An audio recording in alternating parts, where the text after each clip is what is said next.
Good morning, everybody. Welcome to a cloudy and maybe rainy Monday morning of Chem 1211 with your host, me, Dr. White. Hey, everybody. I hope you all had a nice weekend. I had a lot of fun. Both my class here and the other class I teach at the other school, I gave a test. So Dr. White was grading all weekend and sending out information. Lots of fun, no, important, yes. Glad I did it, of course. All right, as you all know by now, I graded test number three. Test number three should be, you should be able to see your score in Blackboard. And also to each and every one of you, I sent out an individual email with your points for each question. In a little while, I'll go through the test. And what can I say? Except the test average was, I think, 96 for the whole class. That's amazing. You know what that really means? It's no longer I can say, it's my good buddy, it's my good friend. I can say, you now know unit analysis is your good buddy and your good friend. Yes, and it helped a lot of you out. And even some of you put the nice arrows that I use on the screen, which, if that helps you, gain gesund, or no, yeah, that too. Or, yeah, gain gesund, be healthy. And Dr. White's happy. And more importantly, you should be very proud of your accomplishments in my class. Excuse me. This is chemistry. You've all heard horror tales about chemistry. It's not true, and you're proving it. Thank you. All right. Uh, Important announcement about Wednesday. I have decided this morning Wednesday is official Chem 1211. Turn on your webcams. If you don't have your webcams on today, on Wednesday, I'm going to ask you all to turn on your webcams so I can see that you're real people. And if I look right now and go to a gallery view, I see the majority of you don't have your webcam on. So Wednesday is official Chem 1211. Turn on your webcam Wednesday. So please do on Wednesday. All right. Today's game plan: one, I'll go through the test. Two, I'll tell you how to figure out what your current grade is, which is quite important. I know when I was a student, it was important for me to know where I stood in a class. And then we'll get back to new material.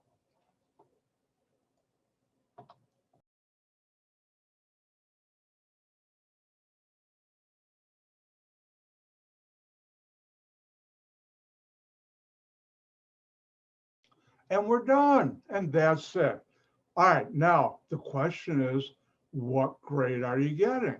Well, I'm going to show you a way to calculate that. Everybody get your pencils and pens ready, or just come back and watch the video again. Hopefully you're all finding having my videos on YouTube is helpful. I think so. I hope so. All right. Now, what I'm about to show you assumes you've handed in all your labs so far and you've been getting good scores, which I think just about everybody who's handing in labs have. Now, this weekend I was so swamped with a lot of things. If you hand in your labs late by email to me, this coming weekend, I'm going to devote to catching up.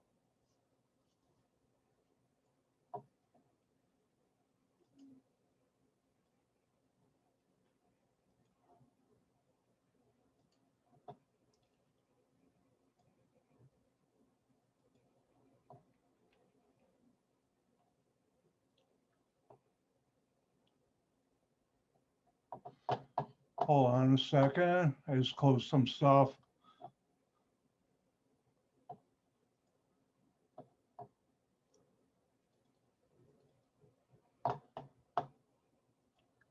All right, everybody see my whiteboard? That's white.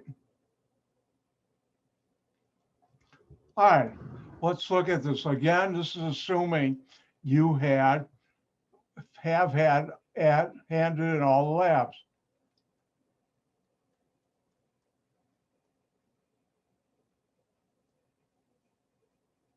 Method A, take the sum of your 3 test scores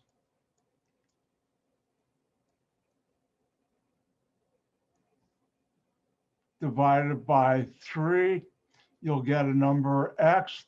If X is 90 and above, it's an A. If X is 80 to 89, and this is in my syllabus, it's a B. 70 to 79, C, 60 to 69, D, below 60, F.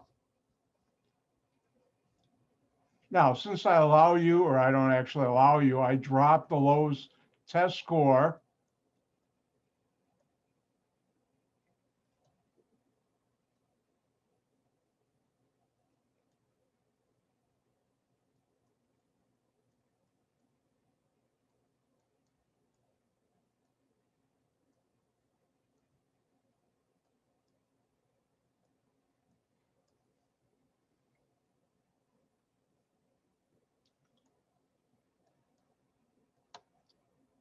And if you take the sum, the other method to consider your grade, the sum of your 2 highest of the 3 test scores, divide that by 2, you get a number Y.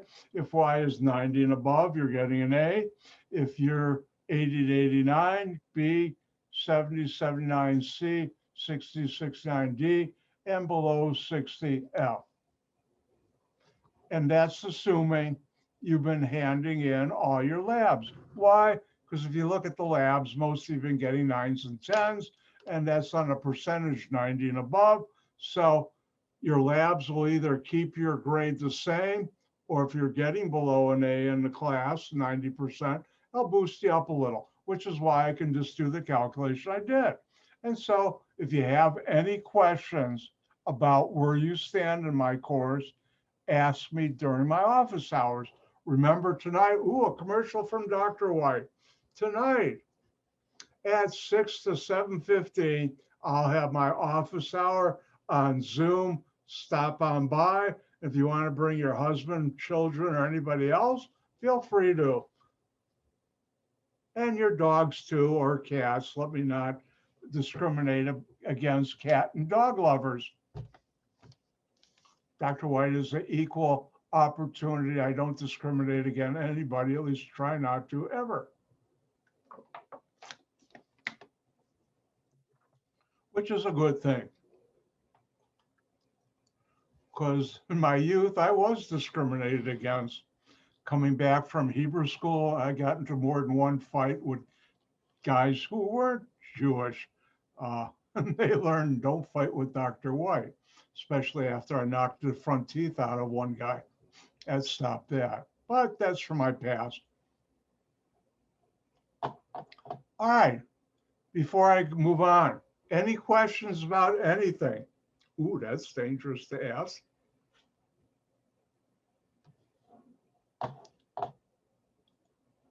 Well, in that case,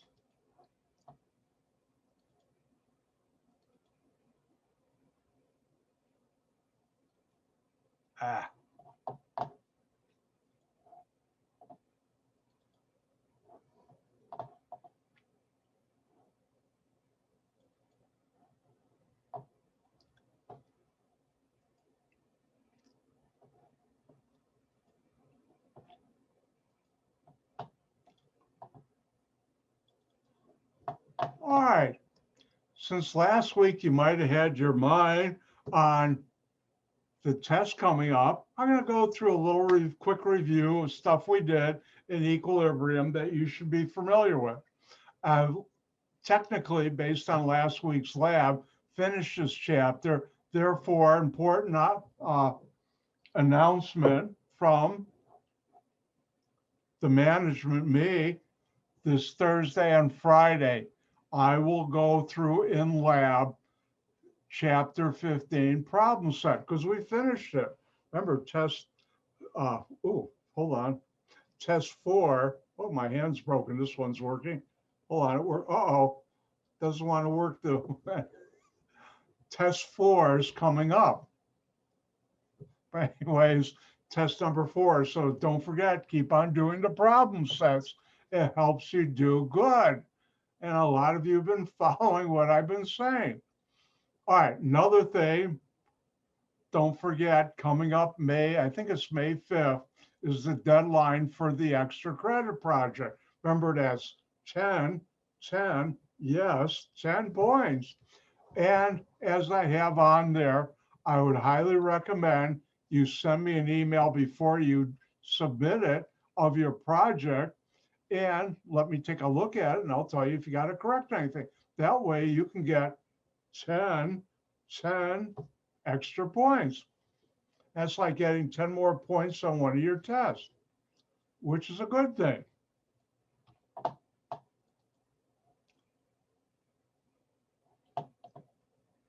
All right. Thumbs up, people. Do you see collision theory? Thank you. All right. Just remember collision theory of reactions. In order to have a reaction, molecules must collide.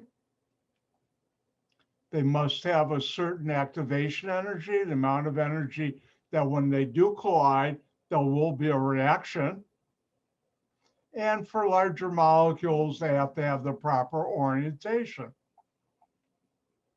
Now, I talked about reaction rates, and that's the rate at which reactants are consumed or products are produced. Not all reactions happen at the same rate.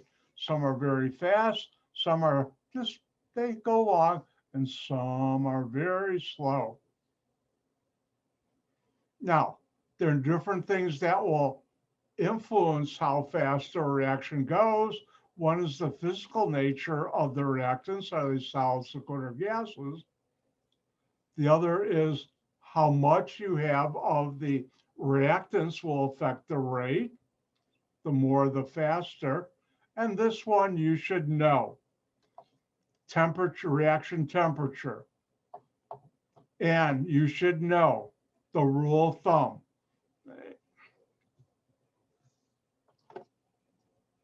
Let's make it official.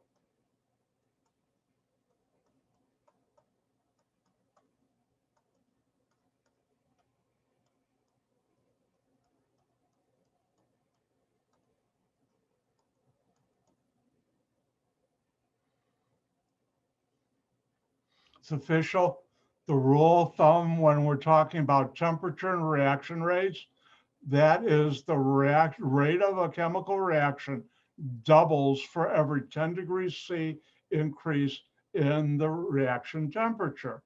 The rate of a chemical reaction doubles for every 10 degrees C increase in the temperature of that reaction. Now, a catalyst is something that increases the reaction rate. And you learned later on that you should know a catalyst, how does it work?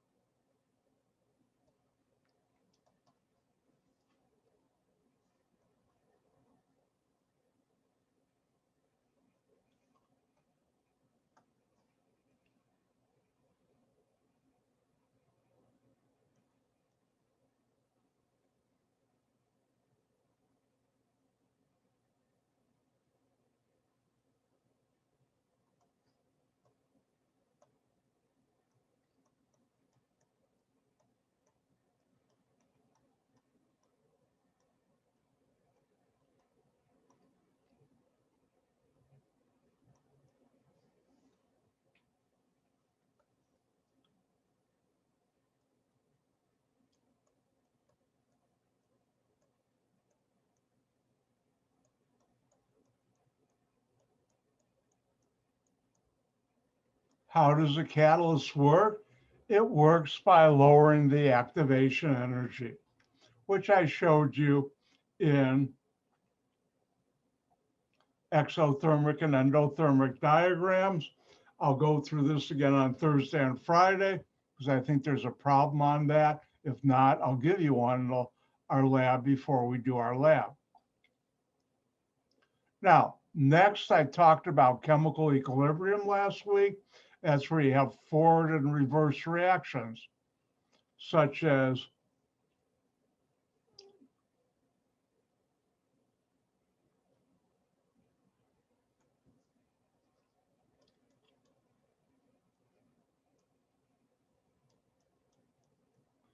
A plus B is in equilibrium, or the reversible reactions with C plus D. Now, chemical equilibrium is a reverse reaction like this one.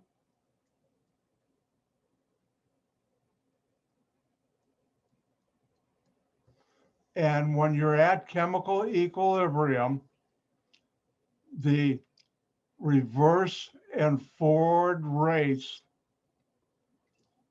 chemical reaction rates, are the same. At equilibrium, for any chemical equilibrium, the forward and the reverse rates are the same. Next, I talked about an equilibrium constant, which is a numerical value that is characterized, and I'll never ask the definition of this on a test, the relationship between concentration of reactants and products. And I showed you, here's the formula, where if you have a reaction, W moles of A react with X moles of B in equilibrium with Y moles of C and Z moles of D. If I call these the reactants and these the products, here is the equilibrium constant, KEQ. And it's the products times, not plus. Common mistake students make is they do something like this.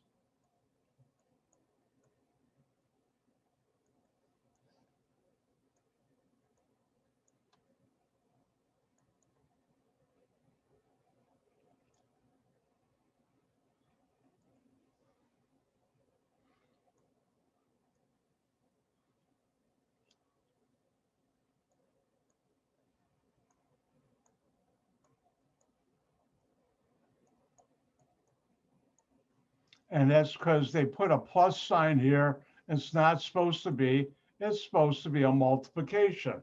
I think they look at this and keep it there, and that's wrong.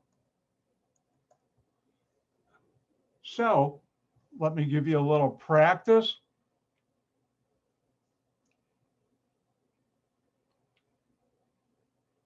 Why don't you write the equilibrium constant for, and when I showed it to you before, I had as a reaction, it's really an equilibrium.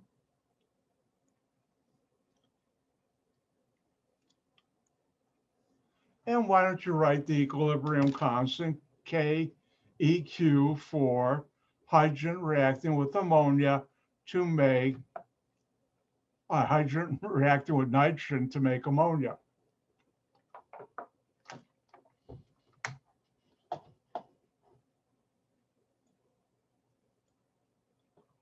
Oh,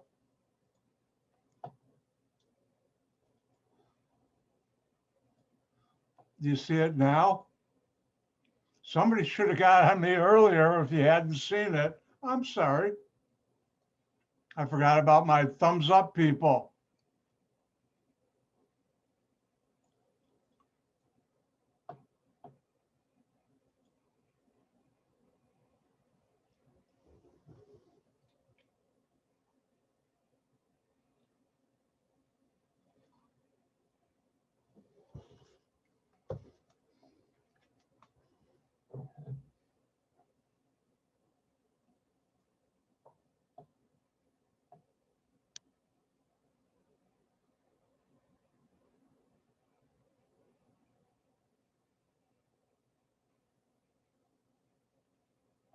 Yep, it's still supposed to be the Word doc.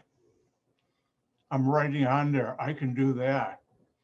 You didn't know how powerful Dr. White is. I can write on a Word document. I can jump tall buildings in a single bound and I'm faster than a speedy locomotive. No, I'm not.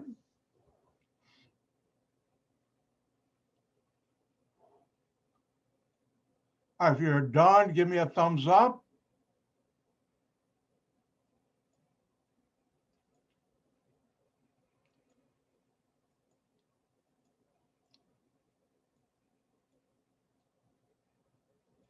All right, let's go ahead and do this.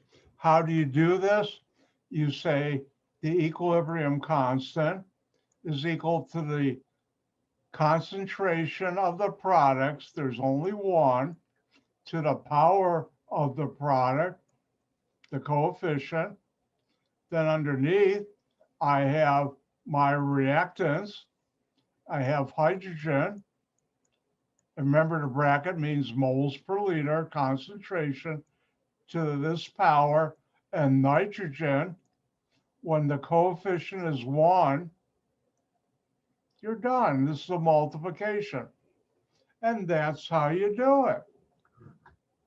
And that's how you do the equilibrium constant.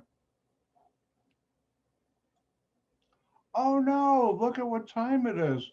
It's been a fast morning. Time flies when you're having fun with chemistry and Dr. White. With that, come on, clock, change. I'm going to take my 5-minute break. Yes, 5-minute break to stretch. And I'll see you at 10:55. I'll be back.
Time to start again. Welcome back. And let me remind you, for those of you who came in late, on Thursday and Friday, depending which day you have lab, excuse me, I will be going through Chapter 15 problem set that I'm doing a quick review now. Make sure you do that.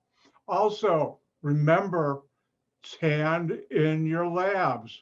I'm not accepting late labs or late labs unless you have one special good reason for being late. In other words, emergency or some medical reason. All right. And don't forget, Wednesday is Chem 1211. Turn on your webcam day. And I'm going to make sure everybody, unless you got a broken webcam, please turn it on.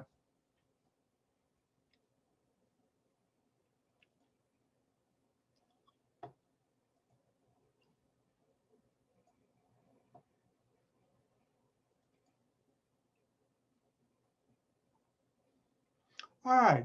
Now, went through, let me check. Thumbs up, people. You see the following reaction. Thank you. Next, and we did this last Thursday. Oh, actually, we didn't do this. We are right now going through Chapter 15.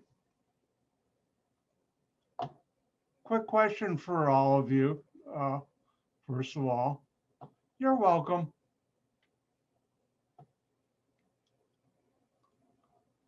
I didn't ever ask this, but can everybody see the very top of my screen? Yours where it says Chem Chapter 15 up there? If you're ever sure what we're doing, if you see something up there that's where it says also word at the very end, that tells you this is on, well, the word part, no, but the first part, it's in Blackboard. All right, couple of things.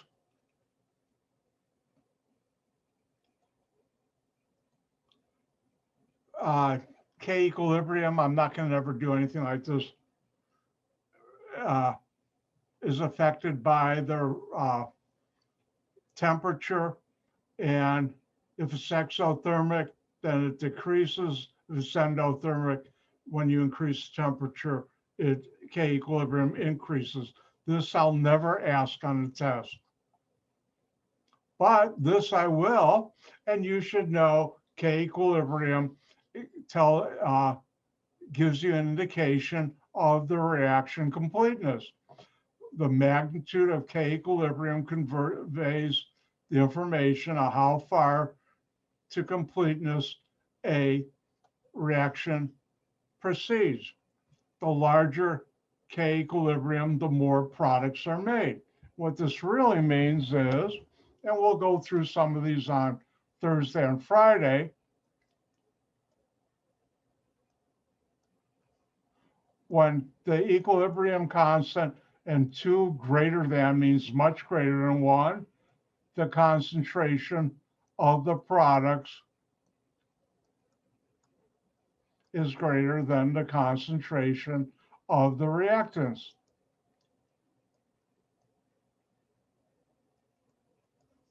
When the equilibrium constant, KEQ, is much less than 1, the opposite is true.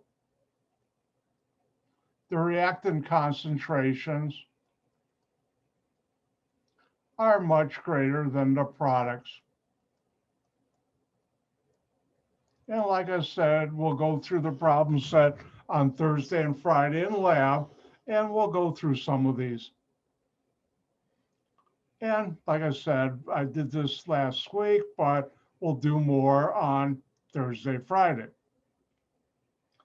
And then, like I talked about last week, let's go through the Chatelier's principle. The Chatelier's principle is When a chemical system at equilibrium is disturbed, the system shifts in the direction that minimizes the disturbance, otherwise known as a stress. Another way of saying that is if a stress, a change in condition is applied to system equilibrium, the system will readjust, change the position of equilibrium in the direction that best reduces the stress imposed on that. Now, when we're talking about a straightforward equilibrium, let's look at the effects of concentration.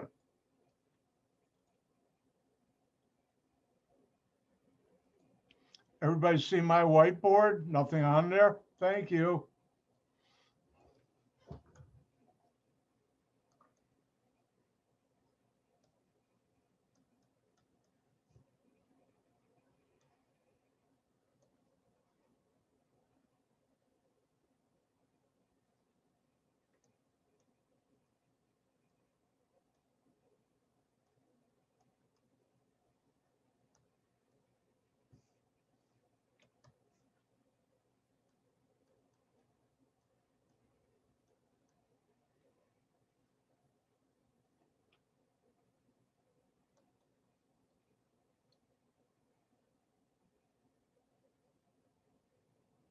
All right, let's look at the following.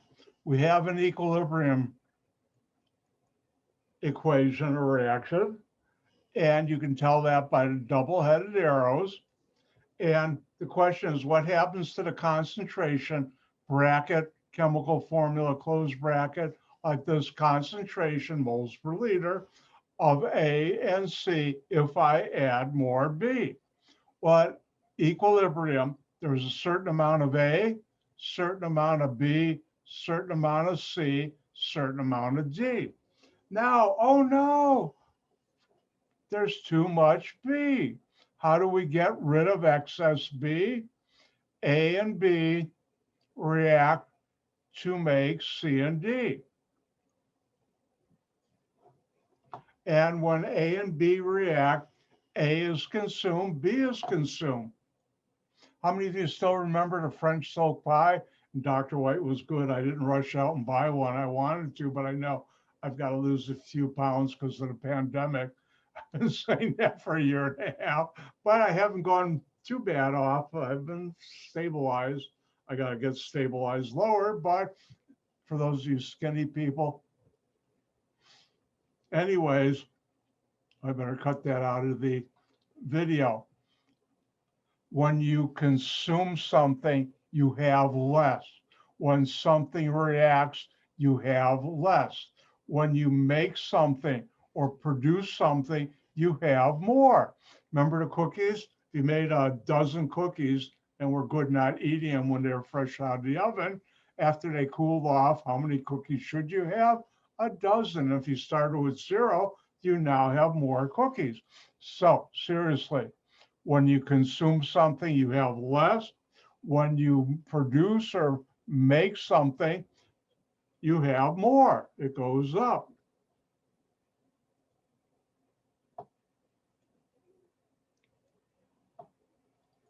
So when A and B react,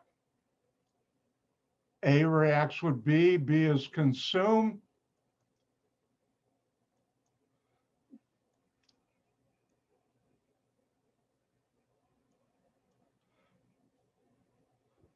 Concentration of A decreases or it goes down. There's less. You could use all those synonyms for that answer.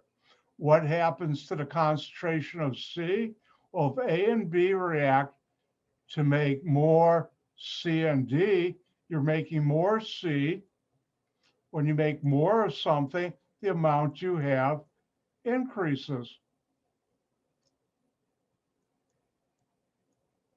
And it goes up.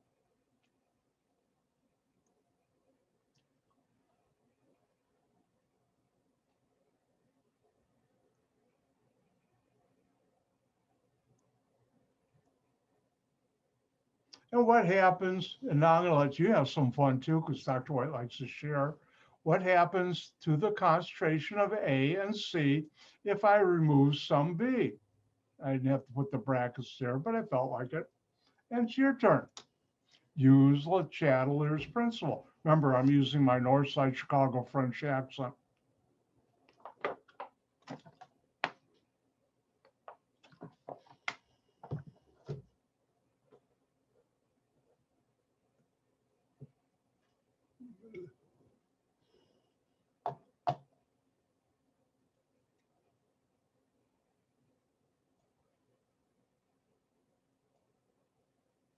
Oh, it warms my heart to see a lot of you working on your chemistry right now. Thank you. Don't forget, Wednesday, Chem 1211, turn your webcam on. Should I take off 5 points for anybody who doesn't?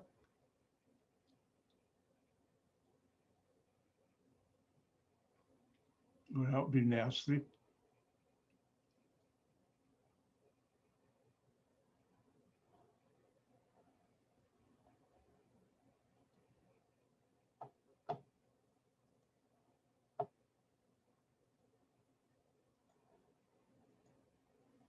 Let's try this. I have used it all day.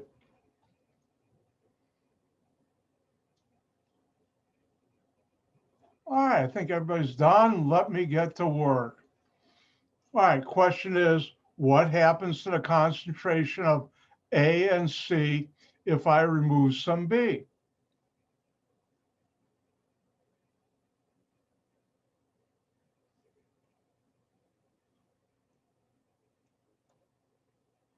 Now, at equilibrium, there's a certain amount of A, B, C, and D.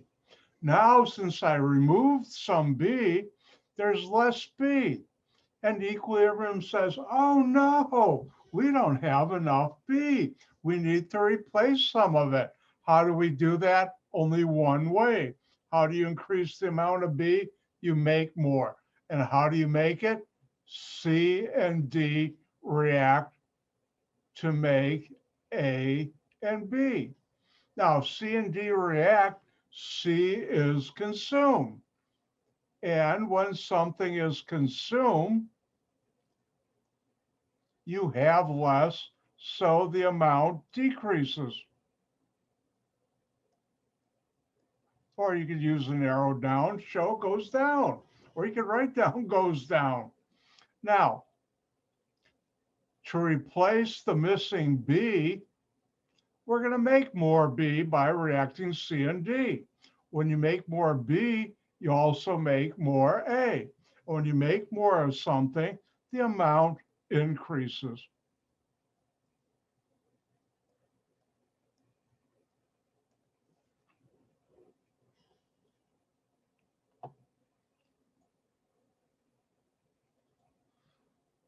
Now, another way of looking at effects is the effect on a change in temperature on the equilibrium for both an exothermic reaction and an endothermic reaction.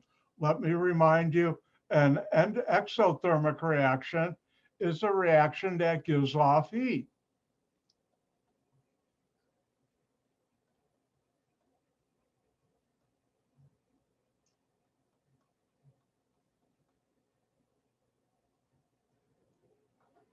And I see a question.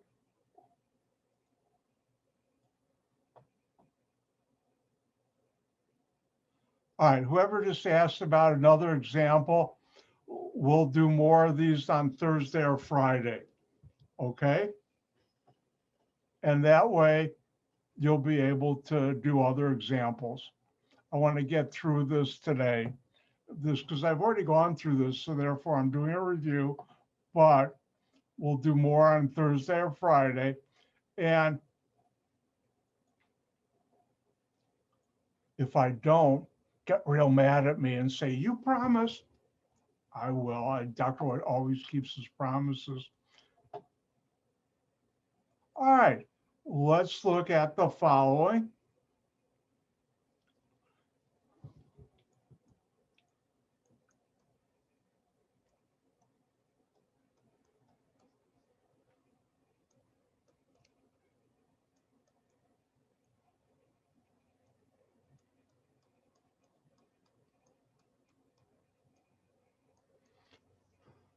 Now, let me remind you,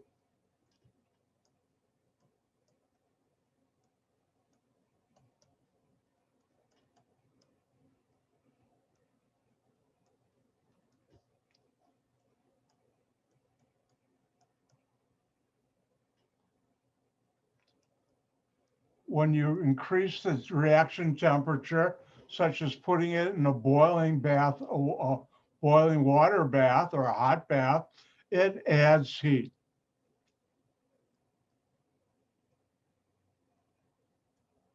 If you have a mixture of ice and water, lower the reaction temperature, you remove heat. And therefore,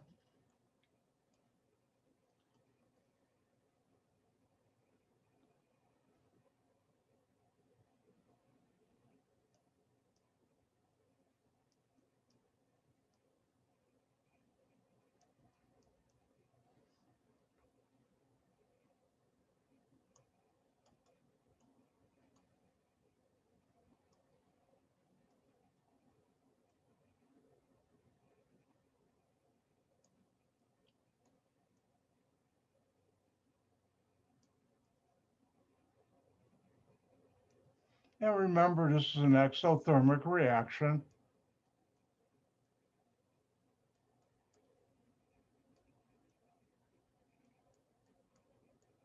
because heat is on the right. Now, first of all, I better ask, I haven't. Everybody see the problem on the screen for this reaction I just read? Thank you. Everybody have any family members walking by and say, why are you raising your thumb? All right, like I said, it's Funky Humor Monday. All right, at equilibrium, there's a certain amount of E, certain amount of F, G, H, and E. If we put it in an ice bath, you remove heat. And now we have less heat than we need. And the equilibrium says, oh no, we don't have enough heat. We need more heat because somebody removed it by putting us in an ice bath. So how does it make more heat? E and F react to make more heat, but also more G and H. Whenever you make more of something, guess what? In the case of H, you're going to make more of it, so the concentration increases, goes up. Now, when you have to react E and F to make more heat in G and H, when something reacts, it's consumed. And just like eating the French silk pie, boy, I'm not going to get that out of my head for a while. What happens to the concentration of F? It's consumed. And therefore, you're going to have less, so the concentration decreases, goes down. And that's how you do it.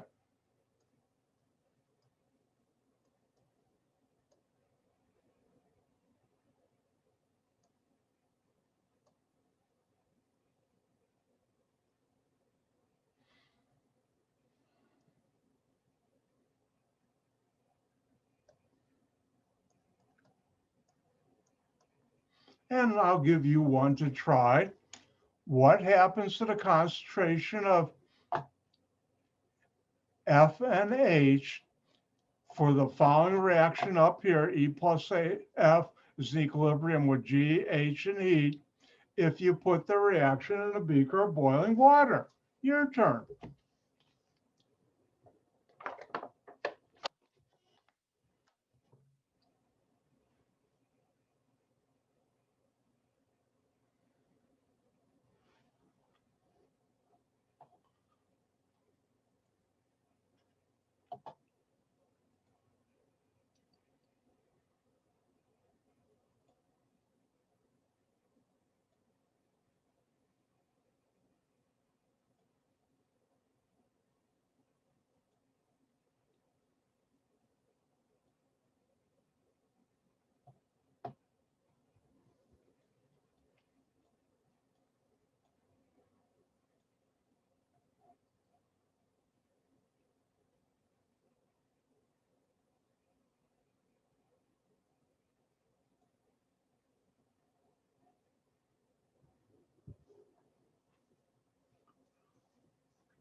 Dr. White's being mean to you this morning. He's making you use your brain.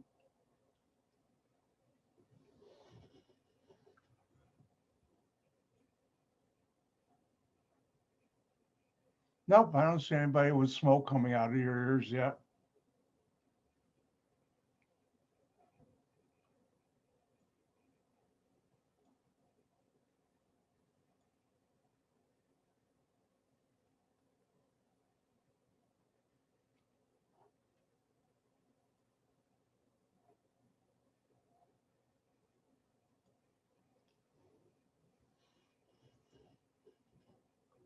Don't forget to vote.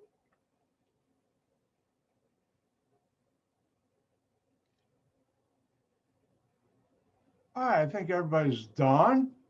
Let's take a look at this. And when you put the beaker in boiling water, oh, look, someone was nice enough to write on the screen here, boiling water adds heat. And at equilibrium,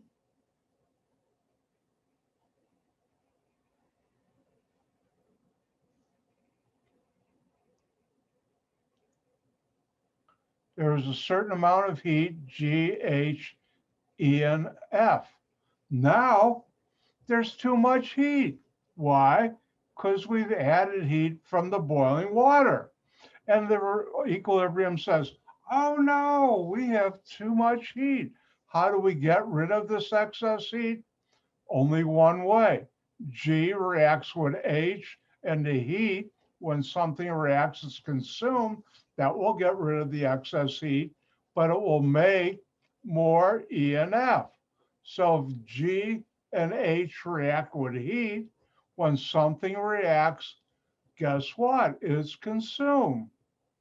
And therefore, the amount of H will decrease because it's consumed. Just like if Dr. White ate half of a French pie, French silk pie, I mean, really pigged out, and it goes down. Now, the other thing you were asked to find is the concentration of F. Well, remember, G, H, and heat react to make more E and F. When you make more of something, in this case F, how much do you have? The concentration will increase.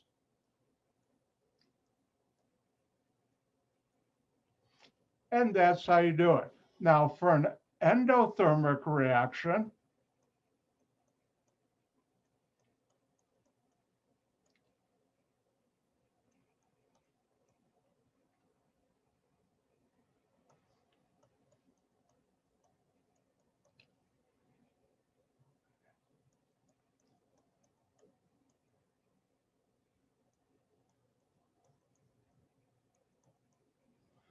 heat now is on the left, but the same principles as we talked about up here, ice water removes heat, boiling water adds heat.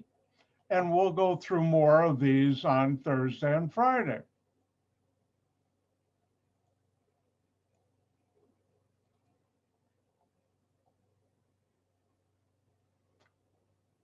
Now, in your book, if you were reading the book, there's a part on solubility and the constant. I'm skipping that. Oh no! Guess what? We finished chapter 15. And therefore, I can say, don't forget on Thursday, if you have a lab on Thursday, Friday, if you have a lab on Friday, we'll be going through the practice problems for chapter 15.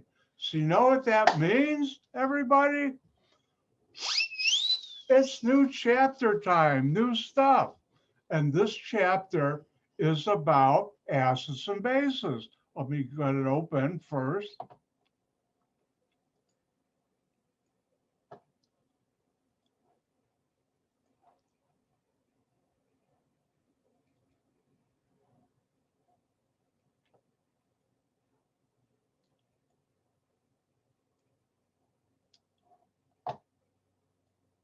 And coming attractions, this chapter, one, I can't tell you honestly, of all the things I'll teach you this semester, this is probably the most useful in your daily life and maybe even your professional life. Two, Dr. White will tell you about the first chemical reaction he ever ran. I was about way little, and my father taught me that. My father loved chemistry. Wonder why I became a chemist. He was a pharmacist, but he loved chemistry. And next, I'm going to share with you my father's secret recipe. Remember, it's a secret, so just don't tell anybody else about how to make the best spaghetti sauce. And he used chemistry to help him do that. And oh, by the way, I don't know if I told you, my mother was a very good cook. My father was a better cook, much better. And certain times, like on Sunday when he was home, because he worked Monday through Saturday at his drugstore till he got rid of that and went to work in hospitals as a pharmacist. One time he was chief pharmacist Press St. Luke's. I don't know if it's still called that, off the Eisenhower, that big, huge hospital complex there. But anyways, on Sundays, he'd say, all the women out of the kitchen, men are cooking. And I was little. And of my generation, I was probably one of the few men or boys at that point who learned how to cook. And he taught me all his secrets and everything, including how to sharpen knives, which he always kept scalpel sharp. And we had a nice collection. But those are all the things I'm going to teach you this chapter. What are we going to talk about?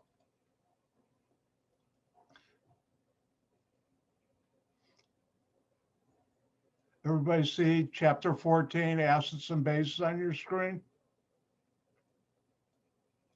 Do you see it? Thank you. I think, oh no, my thumbs up people are having thumbs up fatigue. All right, we're switching to index finger up today. So that way, if you're getting thumbs up fatigue, you'll be able to recover from it. All right, let's talk about chapter 14, acids and bases. And the first question is, what's an acid? What's a base? And it turns out for many, many years, that was a very, very challenging question for chemists to answer. What's an acid? What's a base?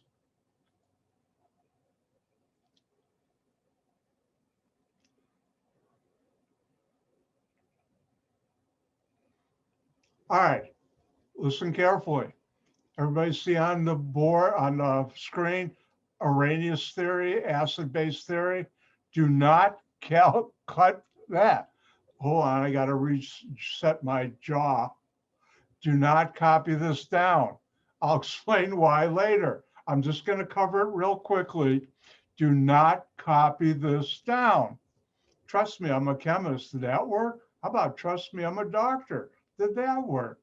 Or trust me, I'm the teacher. I hope all three of those work. All right. When chemists were trying to answer the question, what's an acid? What's a base? A famous chemist, Arrhenius, came up with the concept of what is an acid and what is a base. And an Arrhenius acid, and do not write this down, is a hydrogen-containing compound that in water produces hydrogen ions, which we call H+.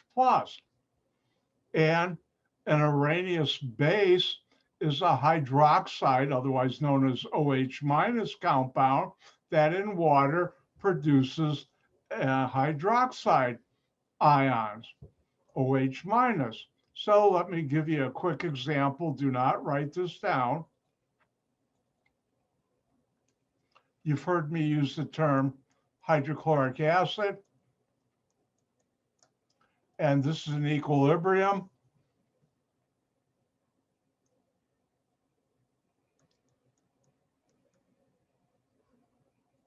I'm going to write it this way. In water, it produces the hydronium ion and chloride ion. Something else happens with the water, but I'll teach that later. So by definition, this is an acid. Now a base This is probably one of the most widely used bases in the United States in the chemical industry. And again, I'll teach you more about it. This forms this plus this, and it's an equilibrium. So sodium hydroxide is an Arrhenius base. Now, there's one problem, and it's a big problem with the Arrhenius definition of an acid and base. What's that problem? Notice for an acid, a hydrogen-containing compound that in water, and that's the problem. Not all reactions happen in water. But before we do that, let's take a look at some acids. Everybody see the naming key acids? I'm going to be drawing the structure down.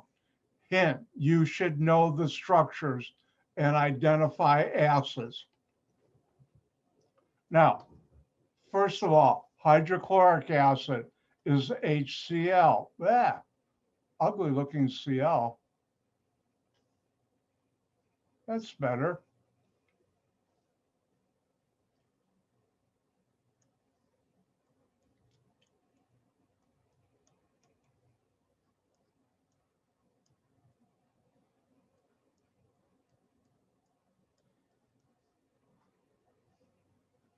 You should know the name and the structure. Sulfuric acid, by the way, time for Dr. White to get very personal. HCl, one of the miracles of life in my mind is your stomach has cells that make hydrochloric acid. That's the acid in your stomach that helps break down food. Bet you didn't realize you were a walking chemical factory making hydrochloric acid. It happens in your stomach. And oh, wow, I always find that so amazing. I still do. All right, next one, sulfuric acid, H2SO4. And you should know this is an acid, sulfuric acid.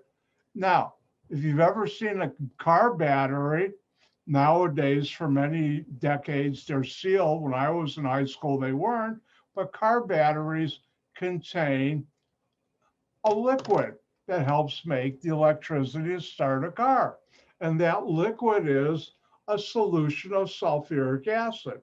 Of all the chemicals made in the United States, sulfuric acid is the one chemical that the most pounds per year are made in the United States, if not the world, because it's used in many, many different applications, both chemical reactions and things in our daily life.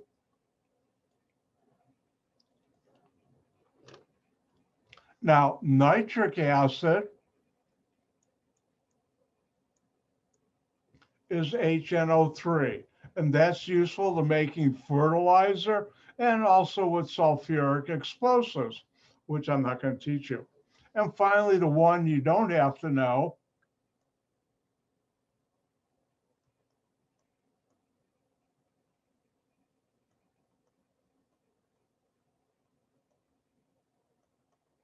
is acetic acid, and I'll draw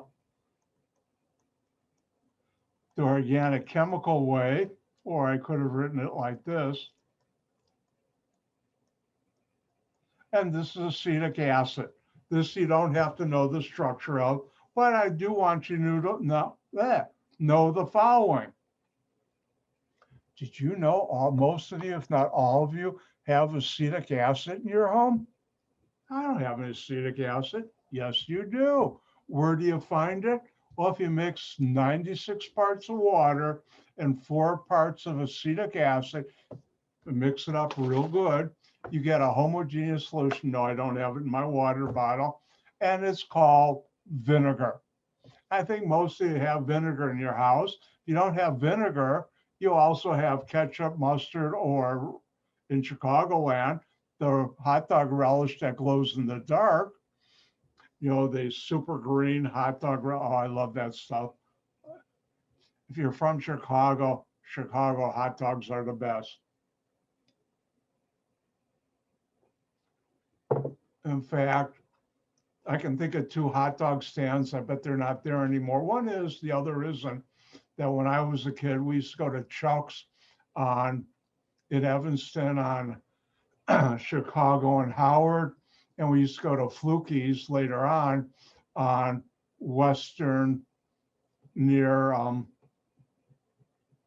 Devon. I don't think that far, but that area. And they had the best hot dogs in the world. And yes, Dr. White gets the celery salt on my tomatoes to this day. And for many years, our family, whenever there'd be a salad with tomatoes on, there's always a bottle of celery salt. We learned that from Chuck's and everybody else in Chicago. But anyways, acetic acid plus water is vinegar. And that you should know. Vinegar is an acid. That's why it's got its sour taste.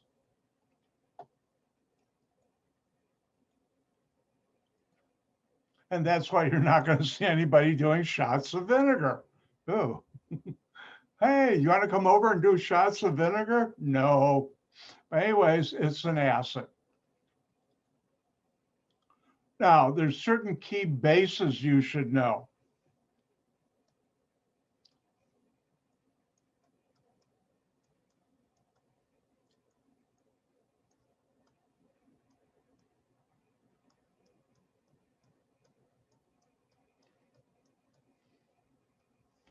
Now, the first one, the chemical official name is sodium hydroxide, NaOH.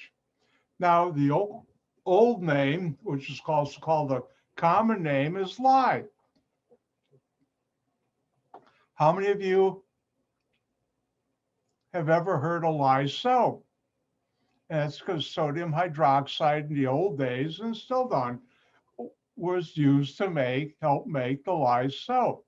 Now, another one is potassium hydroxide, KOH. And you should know this.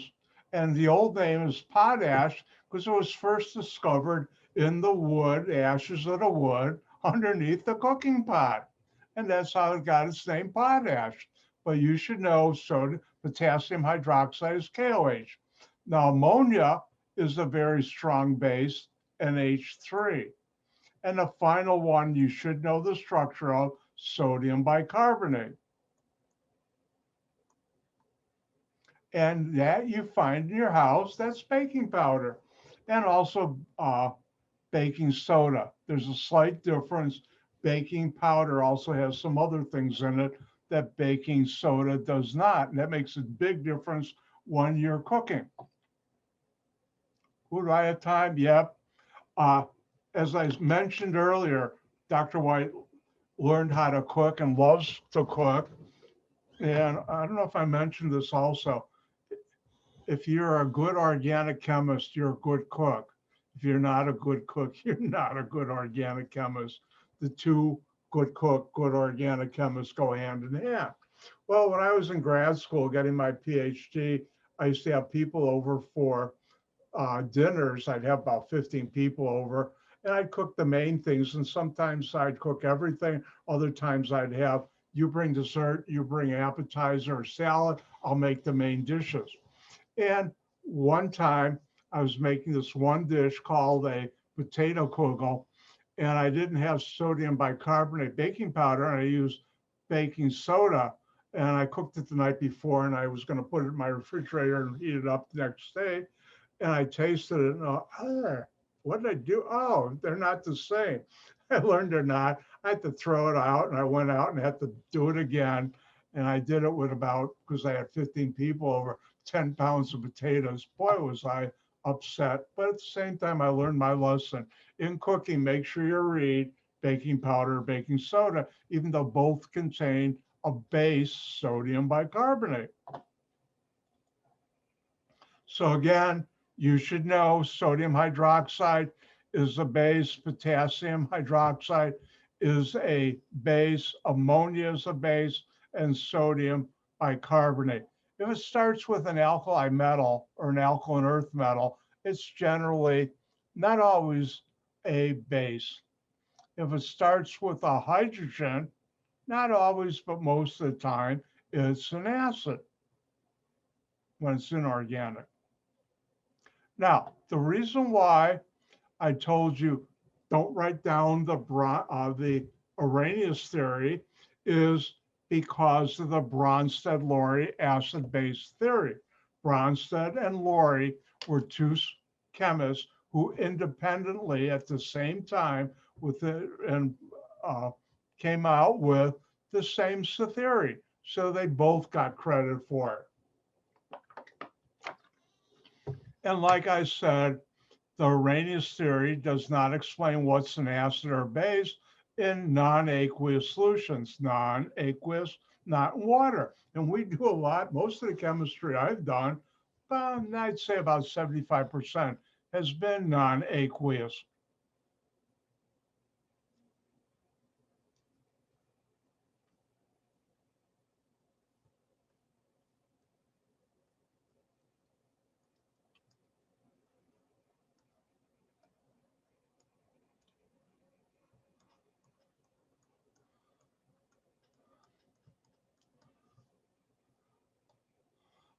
And this you should know. It even says it on the screen. What's a Bronsted Lowry acid? That's any substance that can donate a proton, H plus, to another substance. And you should know Bronsted Lowry acid, excuse me, is a proton donor, proton H plus. Bronsted Lowry acid, proton donor. And if we were in a classroom right now, you'd see me doing the following. Bronsted Lowry acid, proton donor. Here, take my protons. And I'm an acid. I'm a Bronsted Lowry acid, a proton donor. Here, take my acid. And I would do that in a classroom. Now, if a Bronsted Lowry acid is a proton donor, what is a Bronsted Lowry base? And a Bronsted Lowry base